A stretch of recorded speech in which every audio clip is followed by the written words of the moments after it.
মঙ্গলবার সংসদ সদস্য ও মন্ত্রীদের শপথ নেয়ার মাধ্যমে গঠিত হবে নতুন সরকার।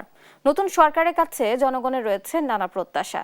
এ নিয়ে বিস্তারিত জানাতে ভোলা, সিলেট ও ময়মনসিংহ থেকে যুক্ত হচ্ছেন সহকর্মী ছোটন সাহা, খালেদ আহমেদ ও ইলিয়াস আহমেদ। ছোটন, এই সরকারের কাছে আসলে কি প্রত্যাশা করছেন সাধারণ মানুষ, কি তথ্য আছে আপনার কাছে জানাবেন?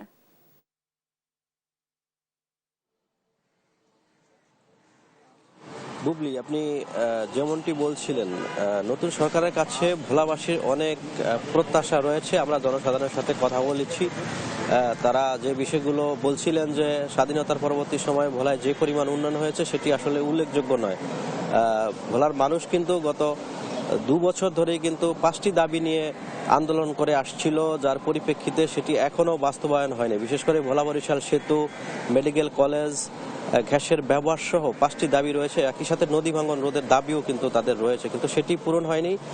যারা নির্বাচিত হয়েছেন তাদের কাছে প্রত্যাশা এই দাবিগুলো তাদের যেন পূরণ হয় এবং ভোলার উন্নয়নে তারা ভূমিকা পালন করে, এমনটি দাবি কিন্তু তারা তুলছিলেন। আমরা সচেতন নাগরিকের সাথে কথা বলবো এবং তাদের মতামত জানতে চাইবো। জনপ্রতিনিধিদের কাছে আপনাদের প্রত্যাশা কি? প্রথমেই অভিনন্দন জানাই ভোলার যারা জনপ্রতিনিধি হিসেবে নির্বাচিত হয়েছেন, ব্যারিস্টার আন্দালিব রহমান পার্থ, নুরুল ইসলাম নয়ন, মেজর হাফিজ এবং হাফিজ ইব্রাহিম। এদের কাছে আমাদের দাবি যে আমরা কিন্তু ভোলায় স্বাস্থ্যখাতে এত বেহাল দশা, আপনি ভোলায় 250 শয্যা থেকে শুরু করে ভোলার প্রত্যেকটা উপজেলায় যদি হসপিটালগুলোতে যান, একেবারে বেহাল দশা এবং বিন্দুমাত্র কোনো চিকিৎসা নাই। যেটা আমরা রিজার্ভ করি, যে আমরা যে চিকিৎসাটা চিন্তা করি সেই চিকিৎসাটা নাই। এবং একই সাথে ভোলা বরিশাল সেতুর কথা যদিও বলেছেন এবং এটা হইতে দেরি হবে বা প্রসেসিংয়ে দেরি, কিন্তু আমাদের চিকিৎসাটা খুবই দরকার, খুবই দরকার। ধন্যবাদ। যেমনটি শুনছিলেন, স্বাস্থ্য সেবার যে উন্নয়ন সেটিও কিন্তু ভোলাবাসী প্রত্যাশা করছেন জনপ্রতিনিধিদের কাছে, এবং জনপ্রতিনিধিদের সাথেও আমার বেশ কয়েকজনের কথা হয়েছে। তারা বলছিলেন যে তারা আসলে ভোটের আগে যে প্রতিশ্রুতি দিয়েছেন ভোলাবাসীর উন্নয়নে, সেই প্রতিশ্রুতি কিন্তু তারা বাস্তবায়ন করবেন এবং সেই লক্ষ্যে তারা কাজ করবেন বলে, এমনটি কিন্তু জনপ্রতিনিধিরাও কিন্তু আমাদেরকে বলছিলেন। তো এ ছিল আমার কাছে নির্বাচিত জনপ্রতিনিধিদের কাছে সাধারণ জনগণের প্রত্যাশা নিয়ে সর্বশেষ তথ্য। এখন আমরা যুক্ত হব সিলেট, সেখানে রয়েছেন আমাদের সহকর্মী খালিদ, আপনি সেখানকার জনসাধারণ কি বলছেন নব নির্বাচিত জনপ্রতিনিধিদের কাছে, তাদের প্রত্যাশার কথা বলবেন। সুটন, আপনি জানেন যে সিলেট বিভাগের 19টি আসনের মধ্যে 18টি আসনেই কিন্তু বিএনপি জয়লাভ করেছে। আর একই সাথে আপনাকে জানিয়ে রাখি যে বিগত 16-17 বছর আসলে সিলেটের দৃশ্যমান কোনো উন্নয়ন হয়নি, যে কারণে এই নতুন সরকারের কাছে সিলেটবাসীর অনেক প্রত্যাশা রয়েছে। এবং সেই প্রত্যাশাগুলো কি সেটি নিয়ে আমরা জানার জন্য একজন এক্সপার্টিসকে আমরা রেখেছি, যিনি আসলে সিলেটের সমস্যা, সম্ভাবনা এবং উন্নয়ন নিয়ে কাজ করেন। সিলেট প্রেস ক্লাবের সাধারণ সম্পাদক এবং দৈনিক সিলেটের ডাক, যেটি সিলেটের অত্যন্ত সুপরিচিত, বহুল প্রচারিত দৈনিক, এটার চিফ রিপোর্টার জনাব সিরাজুল ইসলাম। আপনি বলবেন যে আসলে এবার কিন্তু সিলেটের মানুষ বিএনপি কে 18টি আসন উপহার দিয়েছে, সেক্ষেত্রে তাদের প্রত্যাশা আসলে কি থাকতে পারে নতুন সরকারের কাছে? জি, ধন্যবাদ। সেই সাথে দেশ টেলিভিশনের দর্শক শ্রোতাদের ধন্যবাদ জানাচ্ছি। আমরা গত 12 ফেব্রুয়ারি অনুষ্ঠিত নির্বাচনে আমরা সিলেট বিভাগের 19টি আসনের মধ্যে 40 বছর ধরে অসংখ্য খুশির মিছিলে ছিল আইডিয়ালসে, থাকবে আগামীতেও। 18টি আসনে বিএনপি জয়লাভ করেছে, একটি আসনে জামাত জোটের একজন প্রার্থী জয়লাভ করছে। আমরা যেটা সিলেট, আপনারা সকলেই জানেন যে সিলেট একটি প্রবাসী অধ্যুষিত অঞ্চল এবং এই সিলেট অঞ্চলের প্রায় 20 লাখ প্রবাসী বিশ্বের বিভিন্ন দেশে বসবাস করে। এই প্রবাসীরা যখন দেশে আসেন তাদের অনেক কিন্তু সহায় সম্মতি আছে, জমি জমা আছে, তাদের নিয়ে কিন্তু অনেকগুলো প্রবলেম হয়। এই আমরা নতুন সরকারের কাছে আমরা প্রত্যাশা করবো এই প্রবাসীদের নিয়ে যদি তারা কিছু কাজ করেন, সেটা বিশেষ করে এনআরবি সেল যেটি অ্যাক্টিভ আছে সেটাকে যদি আরো মোর অ্যাক্টিভেট করা যায়, সেটা তাদের জন্য সহায়ক। পাশাপাশি সিলেটে আরো কিন্তু বেশ কিছু মৌলিক সমস্যা বিদ্যমান আছে। এখানে আমাদের যদি আমরা উসমানী ইন্টারন্যাশনাল এয়ারপোর্টের কথা ধরি, সেই 2000 সালের দিকে চালু আসে এয়ারপোর্ট, এখনো কিন্তু পূর্ণাঙ্গ আন্তর্জাতিকীকরণ হয়। গত বছর রানওয়ে, গত সরকার আমলে রানওয়ে সম্প্রসারণের উদ্যোগ নেওয়া ছিল, কিন্তু এখনো সেটি পূর্ণতা পায়নি।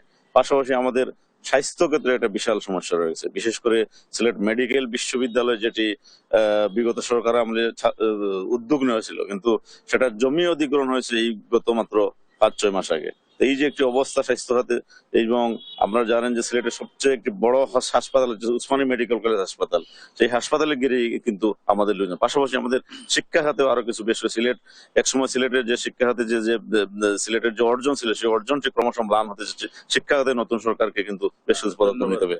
ধন্যবাদ আপনাকে। শুনছিলেন আসলে তিনি যে বিষয়গুলো তুলে এনেছেন এগুলোই আসলে সিলেটবাসীর প্রত্যাশা নতুন সরকারের কাছে।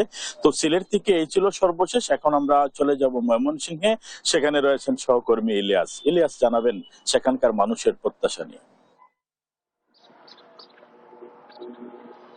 খালেদ, এখানকার মানুষের প্রত্যাশা কিন্তু অনেক বেশি, অর্থাৎ বিভাগের 4 জেলায় কিন্তু এবার 18টি আসনে বিএনপি জয়লাভ করেছে, অর্থাৎ সেখানকার 18টি আসন অর্থাৎ অধিক আসন পাওয়ায় কিন্তু মানুষ একেবারেই আশা নিয়ে বুক বেঁধেছে এবং মানুষ বলছেন যে তাদের যে প্রত্যাশিত উন্নয়ন সেটি কিন্তু বিগত সময়গুলোতে হয়নি, অর্থাৎ এবার সেই প্রত্যাশিত উন্নয়ন হবে সেই বিষয়টি কিন্তু তারা বলছিলেন এবং সেই লক্ষ্যে আমরা দেখেছি যারা বিজয়ী হয়েছেন তাদেরও কিন্তু অনেক আগ্রহ রয়েছে উন্নয়ন কাজ ত্বরান্বিত করার জন্য।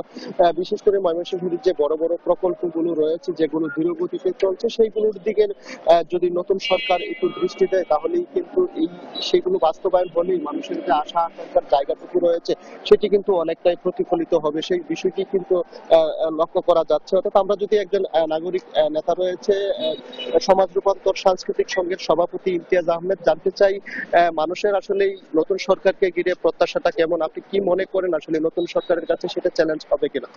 আসলে প্রত্যাশা অনেক, মানুষ যেহেতু বিএনপি ভূমিধস বিজয় অর্জন করেছে, মানুষের প্রত্যাশাটা এখন বেশি থাকবে।